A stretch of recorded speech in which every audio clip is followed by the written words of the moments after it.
Now, I hear a lot of Lil Wayne, and I hear a lot of Odd Future in your music. Yo, that's awesome. Thank you. I do. And you've mentioned Lil Wayne multiple times in the project. Yeah, I love Lil Wayne. Lil Wayne's probably my fucking mixtape legend, idol. Love him to death. Like, I probably wouldn't even do it if it wasn't for Lil Wayne. Really? Yeah, like I just, like, that guy is, to me, like, his vocal control, his vocal uniqueness, his bars. He does everything off the top, so, like, he doesn't write down anything. Everything that he does is freestyle. He had enough, like, talent, like ear talent, like, to know that Drake was gonna be as big as he was before he was, like, as big as he was. Like, he is by no, like GOAT fucking genius man of the world, Lil Wayne, by far, bar none. Like, so smart, such a genius, musical genius, and just a personal genius. And I just love him as a person too. Like, he's so smart. He has the ability to do so many things, and he just wants to skateboard, smoke weed, drink lean, and rap. Like, that's so sick. Like, that's so dirty. Like, I love him to death. Yeah. Big influence in my life. I grew up listening to a lot of Lil Wayne too. I listen to everything, but yeah, Lil Wayne stuck with me pretty hard. Would you say you modeled yourself after him when you first started rapping? When I first started rapping, yeah, I think I try to sound like Lil Wayne at times, like a lot. Yeah. But it's tough because, like, I have a very, like, mid voice where I can go pretty, like, I have a good range where I think I can go pretty high and I can go pretty low. But I think Lil Wayne has, like, a higher end, like, a higher voice where he can hit those really, like those high ends. He, like, high, so he can hit really high highs, and, like, he can go low at times, but his range is, like, more higher. And that takes a lot of, like, vocal control. Like, yeah. You have to practice that. No, yeah, for sure. And, like, his voice already helped, like, his voice being as unique as it is already, like, it helps him, like, tenfolds, right? So I think as, like, I realized that, like, me and him are different, like, we have different just styles. Like, I have to like kind of separate myself from him. But, like, lots of rappers had it. Like, Childish Gambino, his biggest inspiration was Lil Wayne at the time, and he released an entire mixtape. Like, sounds like very. If you listen to, I think it's called Cul-de-sac, and it's a Childish Gambino mixtape, and it sounds so similar to, like, a Lil Wayne mixtape. Yeah, even if you hear Kendrick's older stuff. Definitely inspired by Lil Wayne. Like, Lil Wayne's one of the GOATs, I have to say.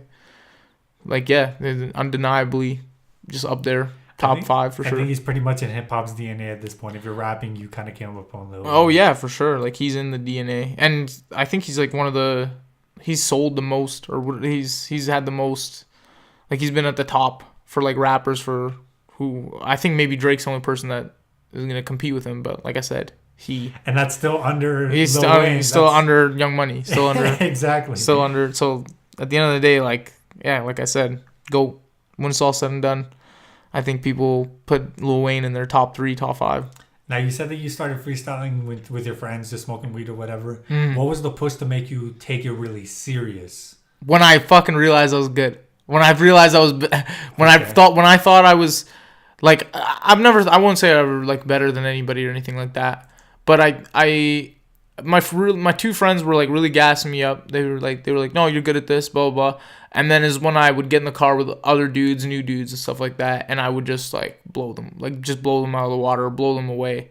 And it just, like, I started really thinking, like, I'm good at this. Like, I need to do this. Start doing the steps. You know what I mean? Taking the steps I need to do to make this my life.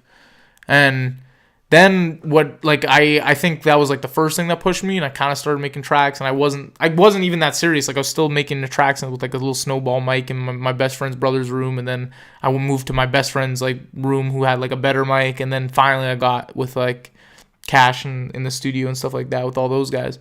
But, like, the second push was Cypher Club, I think, from Zoe.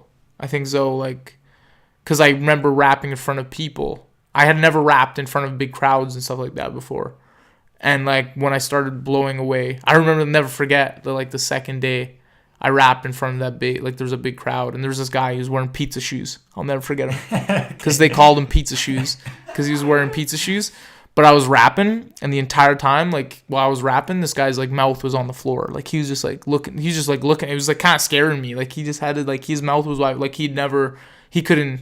it's like he couldn't fathom it. Like he couldn't understand. And like stuff like that makes me feel good. Yeah, it's like a boost to your ego and stuff like that. But like, I don't know. Like it's what ultimately drives me to be, I think, better. Is like, because like, yeah, that's one guy. But just because that one guy thinks you're like good and stuff like that, that's just like, that's just one person. You know what I mean? You gotta keep like, it was like that drive is like, I want more people. I want like more people to hear me, more people to like experience this, because I think like I have like talent, you know what I mean?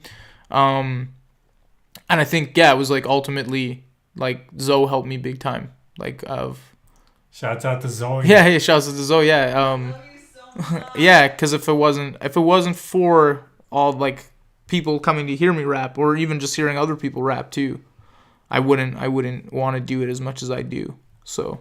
Word. Yeah, like two forces. Like I was pushed once. I think you get pushed more. I think I'll probably get pushed again. Like there'll probably be a point in my life where something will happen, and it'll be like, all right, I gotta take it this much more serious. You know what I mean? I think they come in waves. Like levels. Yeah, there's levels to it. Yeah.